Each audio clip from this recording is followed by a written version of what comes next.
What do you do if you have a dispute on your credit report? Credit report inaccuracies are surprisingly common. Incorrect information can land in your report through anything from a clerical error to someone having a similar name or even the same name as you. Even identity theft.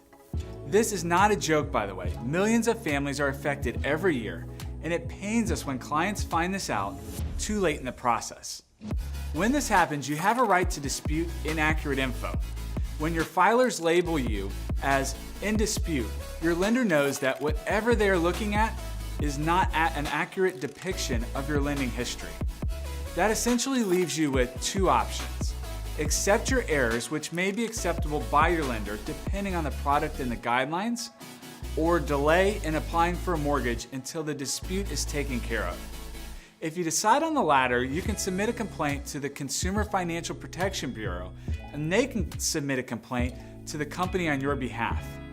You can also seek guidance from an attorney, credit advisor, or a consumer advocacy group.